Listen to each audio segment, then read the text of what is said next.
میں آپ سے کہنا چاہتی ہوں کہ آپ کو اکثر لوگ یہ پٹیاں پڑھاتے ہیں، آپ کو یہ کہا جاتا ہے کہ فوج اور طالبان تو آپس میں ملے ہوئے ہیں اور یہ دونوں مل کر آپ کو نقل مکانی کرواتے ہیں، پھر معدنیات پر قبضہ کرنا چاہتے ہیں۔ تو یہ جو پٹیاں آپ کو پڑھاتے ہیں یہ سوشل میڈیا اکاؤنٹس ہیں جو کہ پی ٹی آئی کے ہیں، جو کہ پی ٹی ایم کے ہیں، اور یہ جو اکاؤنٹس ہیں یہ آپ کو معلوم ہے کہ عائشہ بلالی کے پاس اکاؤنٹس چلانے کے پیسے نہیں ہیں، لیکن ان کے پاس بہت زیادہ پیسے ہیں۔ ان کے اکاؤنٹس دن رات بمباری کرتے ہیں، لوگوں کی دماغوں پر برین واشنگ کرتے ہیں، آپ کو راستہ یہ دکھاتے ہیں، آپ کو راستہ یہ دکھاتے ہیں کہ اب اس طرف جانا ہے، اب اس پر الزام لگانا ہے، اب اس کو جو ہے ذمہ دار ٹھہرانا ہے، آپ کو لوگوں کی پہچان یہ کرواتے ہیں۔ اور معدنیات کی بات کی جاتی ہے، معدنیات کا اصل چور تو خیبر پختونخوا کا وزیر اعلیٰ اور منسٹر ہیں۔ آپ کو بتایا جاتا ہے کہ فوج ہے، آپ کا توجہ دوسری طرف لگائی جاتی ہے۔ معدنیات کے اصل چور خیبر پختونخوا حکومت، پی ٹی آئی کی اور منسٹر ہیں۔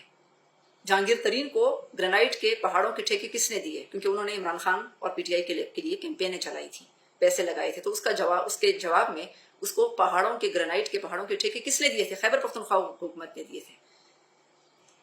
خیبر پختونخوا کا جو وزیر اعلیٰ تھا اس نے حکومت سنبھالتے ہی علی امین گنڈاپور نے فوراً کہا کہ معدنیات سارے اب میرے فیصلوں سے ہوں گے۔ بڑی دلچسپی رکھتا تھا علی امین گنڈاپور معدنیات میں۔ کیوں دلچسپی رکھتا تھا؟ آپ کے لیے نہیں، اپنے لیے۔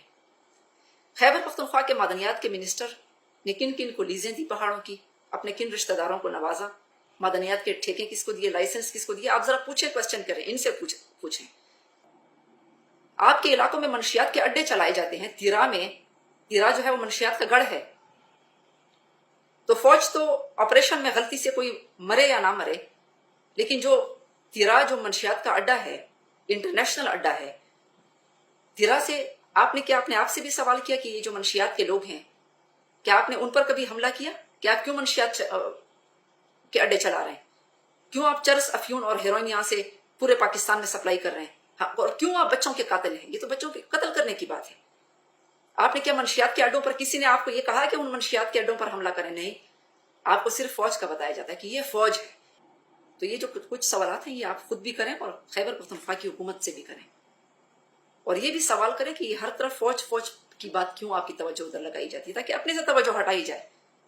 اب یہ اسمبلی میں آپ کی ان کی جائیدادوں کو ذرا چیک کریں، علی امین گنڈاپور کے اور یہ باقی منسٹروں کے، 2013 سے اب تک 2025 ہو گیا، تیسری مرتبہ حکومت ہے۔ یہ تو جدی پشتی امیر بن گئے ہیں، اب تو یہ سردار بھی اپنے ساتھ نام کے ساتھ لکھ رہے ہیں۔ پہلے سردار بھی نہیں تھا، علی امین گنڈاپور تھا صرف، اب سردار علی امین گنڈاپور ہو گیا۔ اب یہ کوئی نوابزادہ ہوگا، کوئی پتہ نہیں کیا ہوگا، تو اب یہ بن گئے جدی پشتی۔ آپ ان سے کوشچن نہیں کرتے، آپ صرف فوج سے کرتے، جو خود ڈرتی ہے قبائلی علاقوں میں، جو خود روزانہ مر رہی ہے۔ ہم نے تو سنا تھا کہ طالبان انڈیا کے سپانسرڈ ہیں، انڈیا نے ان کو سپانسر کیا ہے، انڈیا ان کو فنڈ کرتا ہے۔ امریکہ کے رپورٹوں میں آ چکا ہے، اخبارات میں آ چکا ہے، انویسٹیگیشن میں آ چکا ہے، انٹیلیجنس رپورٹ میں آ چکا ہے کہ بھارت، اقوام متحدہ میں جو رپورٹس شائع ہوئی ہیں اس میں بھارت جو ہے وہ ملوث ہے۔ لیکن علی امین کہتا ہے کہ طالبان جو ہیں وہ گڈ اور بیڈ، طالبان اور فوج ملے ہوئے ہیں۔ اصل میں علی امین کا مسئلہ یہ ہے کہ یہ بہت ڈرپوک ہے۔ پہلے تو کوئی انسان کا بچہ اس قسم کے بال نہیں چھوڑتا، نہ اس قسم کی مونچھیں چھوڑتا ہے جو اس قسم کا معزز عہدہ ہوتا ہے، تو یہ پہلے تو انسان کا بچہ نہیں ہے۔ دوسرا یہ ہے کہ مونچھوں سے اور بالوں سے کوئی بہادر نہیں بنتا، یہ بہت ڈرپوک انسان ہے۔ یہ طالبان سے خود کو بچانے کے لیے فوج پر حملہ آور ہو گیا، کیونکہ بھارت کی جو فنڈڈ طالبان ہیں وہ یہ اس سے اپنے خاندان کو بچانا چاہتا ہے، تو اس نے فوج پر چڑھائی کر دی۔ اچھا، اس کے بعد میں آپ کو بتاؤں کہ دیکھیں، آپ کو یہ لیڈر جو ہیں یہ بتاتے ہیں کہ حساس مقامات پر جاؤ، فوج پر حملہ کرو، یہ آپ کو بتاتے ہیں۔ میں آپ سے بالکل بھی جھوٹ نہیں کہوں گی۔ آپ ذرا امریکہ میں، آپ میں سے بہت سے پختون امریکہ میں ہیں، کوئی پختون جو ہیں وہ قبائلی برطانیہ میں ہیں، بھارت میں بھی ہوں گے۔ آپ ذرا ان کے فوج کے کسی اڈے پر آپ اس طرح ان کے سامنے مظاہرہ کریں یا اس کے قریب جائیں، کیونکہ فوجیوں کو ایک سسٹم ہوتا ہے، آپ اس کے زیادہ قریب آئیں گے. یہاں پہ کینٹ میں بھی یہ لکھا ہوتا ہے کہ آپ زیادہ قریب نہ آئیں ورنہ آپ کو گولی ماری جائے گی، کیونکہ ان کو ایک کوڈ آف کنڈکٹ ہوتا ہے ان کا. تو آپ امریکہ میں جائیں، امریکہ میں آپ ذرا ان کے فوجی چیک پوسٹ پر یا فوج کے کسی ہیڈ کوارٹر پہ آپ نزدیک جائیں، آپ کو وہاں پر گولی ماری جائے گی. آپ بھارت میں جائیں، آپ ذرا وہاں پر ان کی فوجی چیک پوسٹ پہ جائیں اور ان کے ساتھ ذرا آپ کمپیئر کریں تو آپ کے ساتھ وہ کیا کرتے ہیں. دنیا کی کسی فوج پہ، یہ تو صرف پاکستان میں ہوتا ہے کہ فوج آپ کو کچھ نہیں کہتی. اب بنوں میں یہ پی ٹی آئی کے لیڈر ہیں، انہوں نے فوج عوام کو راستہ دکھایا کہ آؤ فوج کی چھاونی کی دیوار کو گرائیں. فوجی بیچارے ایسے ہی کھڑے تھے ہمارے فوجی، انہوں نے کچھ نہیں کہا. اس وقت میرا دل بہت خون کے آنسو ہوئے. میں نے کہا باقی ملکوں کی فوجوں کو آپ دیکھیں اور اس ملک کی فوج کو ہر وقت ذلیل کیا جاتا ہے. یہ پورا ایک ایجنڈا ہے، یہ اسرائیل کا ایجنڈا ہے. اس کا نشانہ آپ کے نیوکلیئر پاور ہے. اور سیاستدانوں کو بھی معاف کیجیے، آپ کے ہمارے عوام سے کوئی تعلق نہیں ہے. یہ جو شہباز شریف ابھی جو بھی اقدامات کر رہا ہے یہ اپنے لیے کر رہا ہے. تو یہ جو اقدامات ہیں، یہ جو بھی حکمران ہیں، اگر ان کے اقدامات عوام کے لیے ہوتے تو آج عوام کا یہ حال نہ ہوتا. تو بات یہ ہے میرے بھائیوں، میرے بزرگوں، کہ مجھے ڈر اس بات کا ہے کہ یہ جو لیڈر ہیں یہ آپ کو دوبارہ، اب 21 اگست یا 23 اگست کو میرے خیال سے پختون امن مارچ ہے، وہ اسلام آباد کی طرف روانہ ہوگا. اب دوبارہ آپ کو فوج، یہ نشانہ فوج کیوں ہے؟ صرف یہ کوشچن یہ ہے کیونکہ جب فوج آپ کی نہیں ہوگی تو آپ کا ملک بھی نہیں ہوگا. مجھے خوف اس بات کا ہے، مجھے آپ کی فکر ہے. میں نہ آپ سے نہ میں ووٹ چاہتی ہوں، نہ میں الیکشن چاہتی ہوں. میں والنٹیئر ہوں. میں اللہ کے راستے میں صرف والنٹیئر بات کر رہی ہوں.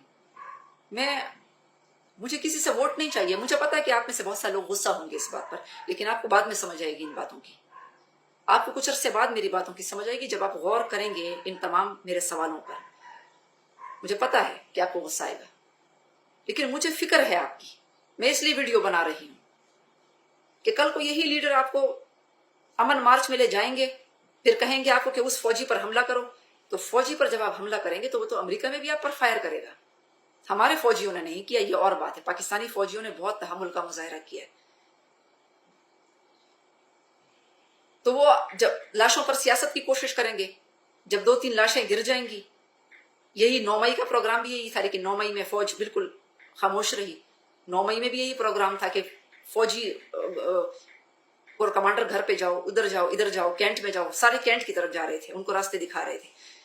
10 سال قید کی سزائیں ہوئی، کینٹ کی طرف راستے بتا رہے تھے کہ فوج کی طرف جاؤ. تو جب فوج پر آپ حملہ کریں گے تو فوج تو پوری دنیا میں کوڈ آف کنڈکٹ ہے، لیکن یہ پاکستان میں بالکل الٹا سسٹم ہے کہ فوج نے پھر کچھ نہیں کیا. عوام نے ان کی تصویریں توڑی، عوام نے کرنل شیر خان کے مجسمے توڑے. عوام نے نہیں، پی ٹی آئی کے جو ماسٹر مائنڈ نے کچھ نوجوانوں کو گمراہ کیا. پھر فوج نے کوئی فائر نہیں کیا. تو یہ جو ابھی پختون مارچ ادھر جا رہا ہے، یہ کچھ لیڈر آپ کو لے جا رہے ہیں. آپ نہیں جا رہے، آپ کو لیڈر بتا رہے ہیں. آپ کو لیڈر یہ بھی بتا رہا ہے کہ ابھی آپ نے کس پر ٹارگٹ کرنا ہے، ابھی فوج پر یہ ٹارگٹ کرنا ہے، ابھی یہ کرنا ہے، ابھی ادھر جانا ہے. تو یہ آپ کو راستہ بتائیں گے. پھر 2-3 لاشیں جب آپ کی گریں گی فوج، مجھے آپ کے مرنے کا ڈر ہے. آپ جب فوج پر حملہ کریں گے تو آپ میں سے ان کی طرف سے فائرنگ ہوگی. آپ میں سے بہت سارے لوگ پھر اس دنیا میں نہیں ہوں گے. تو آپ کا نقصان ہوگا، ان لیڈروں کا نقصان نہیں ہوگا. یہ لیڈر تو لاشوں پر سیاست کریں گے کہ دیکھو یہ انہوں نے کیا، دیکھو ہم نہیں کہتے تھے. تو یہ تو آپ چاہتے تھے. اور دوسری بات یہ کہ آپ نے اس ملک میں رہنا ہے، آپ غریب لوگ ہیں. یہ جو لیڈر جن کو فنڈنگ ہوتی ہے تو باہر بھی چلے جائیں گے.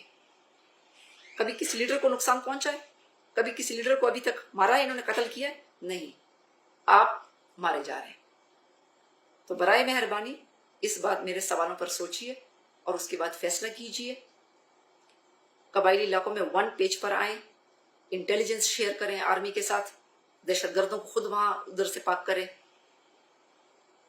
اور جو بھی حقوق ہیں انشاءاللہ وہ انشاءاللہ میں آپ کو راستہ بتاؤں گی کہ حقوق مانگنے کا کیا طریقہ ہے. میں سازش کے تحت نہیں بتاؤں گی آپ کو. میں آپ کے تعلیم کے حق کے بارے میں بات کروں گی. میں سازش نہیں کروں گی، بلکہ میں سچی بات کہوں گی آپ سے، اور آپ کے جو مسائل ہیں اس کا حل بھی انشاءاللہ میں نکالوں گی، ہم نکالیں گے انشاءاللہ مل کر۔ شکریہ۔ پاکستان زندہ باد۔